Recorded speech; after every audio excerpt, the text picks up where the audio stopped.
Assalamualaikum warahmatullahi wabarakatuh. Baiklah, kali ini kita akan membahas materi tentang pengutipan sumber pustaka. Definisi secara sederhana, kutipan adalah semua kalimat atau paragraf yang bukan berasal dari ide atau tulisan Anda. Biasanya seorang penulis atau pengarang mengambil tulisan dari orang lain untuk menjadi bagian dalam tulisannya. Berdasarkan cara pengutipannya, kutipan dibedakan menjadi dua jenis. Pertama, kutipan tidak langsung, yaitu penulis mengambil ide orang lain, kemudian merangkainya dengan kalimat sendiri. Hal ini berarti penulis tidak menulis sama persis dengan kalimat asli yang dikutip. Penulis merangkai dan merangkum kalimat berdasarkan artikel atau sumber lain. Yang kedua, kutipan langsung, yaitu menulis ulang ide orang lain sesuai dengan aslinya. Hal ini berarti penulis langsung menggunakan teknik copy-paste tanpa mengubah kalimat aslinya. Ada dua jenis kutipan langsung, yaitu kutipan langsung panjang dan kutipan langsung pendek. Kutipan langsung pendek, syaratnya ada dua. Yang pertama, APA style atau American Psychological Association. Jika panjang kalimat yang dikutip tidak lebih dari 40 kata. Yang kedua, MLA style atau Modern Language Association. Jika panjang kalimat yang dikutip tidak lebih dari 4 baris. Cara menuliskannya, kutipan langsung pendek dituliskan menjadi satu paragraf dalam karya tulis Anda. Tambahkan tanda petik pada kutipan sehingga tanda petik ini menjadi pemisah antara kalimat Anda dengan kalimat kutipan.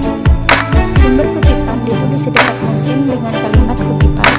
Kutipan langsung panjang. Jenis kutipan ini dikenal juga dengan istilah block quote. Syaratnya ada dua. Yang pertama, APA style atau American Psychological Association. Jika panjang kalimat yang dikutip lebih dari 40 kata. Yang kedua, MLA style atau Modern Language Association. Jika panjang kalimat yang dikutip lebih dari 4 baris. Cara menuliskannya sesuai dengan istilah yang mengikutinya, yaitu dengan cara membuat blok kalimat yang dikutip tanpa tanda petik, ukuran font dan spasi sesuai dengan karya tulis, tetapi ditulis menjorok atau masuk 1 cm dari baris margin kiri tulisan Anda.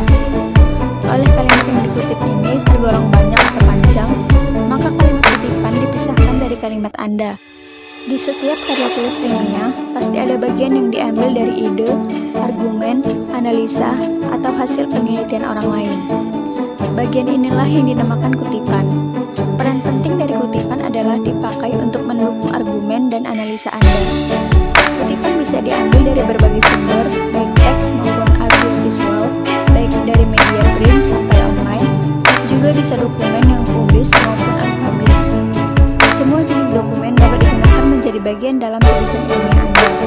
Untuk mendukung karya tulis Anda, yang perlu diingat setiap kali Anda mengambil ide, argumen, tulisan, hasil penelitian, dan sebagainya dari orang lain, adalah Anda harus mencantumkan asal-usul kutipan Anda dalam sumber kutipan dan secara mendetail dalam daftar pustaka. Sumber kutipan adalah penulisan asal-usul kutipan secara singkat dalam teks karya tulis yang paling dekat dengan kutipan. Daftar pustaka adalah suatu daftar yang memuat semua informasi dari sumber kutipan secara jelas dan terperinci yang disusun secara alfabetis.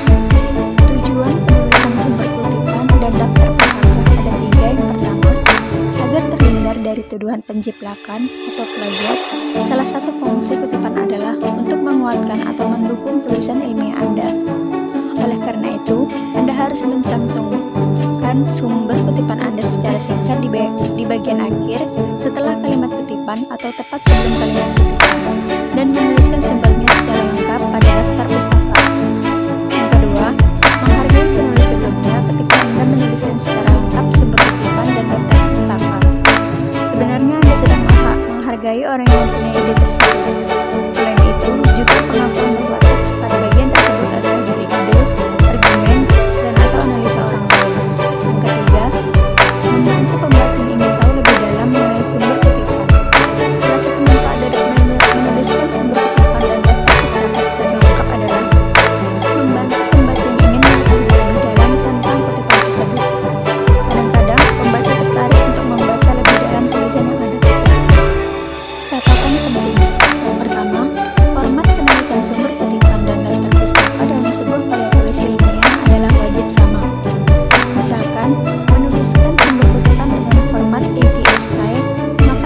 pustaka wajib dituliskan juga dengan format APA style. Demikian juga berlaku jika Anda ingin menggunakan MLA style. Maka cara mengutip langsung atau panjang atau pendek, cara menuliskan sumber kutipan dan daftar pustaka pun menggunakan MLA style. Yang kedua, nama penulis atau pengarang yang Anda tuliskan di sumber kutipan wajib dituliskan dalam daftar pustaka sebagai kata pertama. Jika tidak ada nama penulis atau pengarang, maka disebutlah beberapa kata dalam judul. Hal ini berarti kata-kata judul inilah yang disebutkan sebagai kata pertama dalam daftar pustaka. Dengan demikian, sumber kutipan dan daftar pustaka sudah berfungsi untuk memudahkan pembaca yang ingin menggali lebih dalam referensi yang Anda gunakan.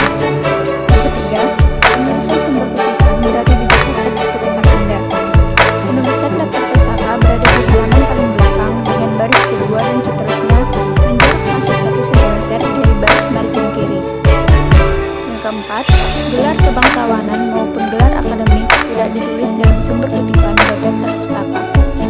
Yang kelima, penulisan penanggalan dan istilah penting lainnya atau singkatan dalam bahasa Inggris berlaku untuk semua jenis karya, baik yang berbahasa Indonesia, Inggris, Italia, dan bahasa lainnya. Baiklah, sekian dari hasil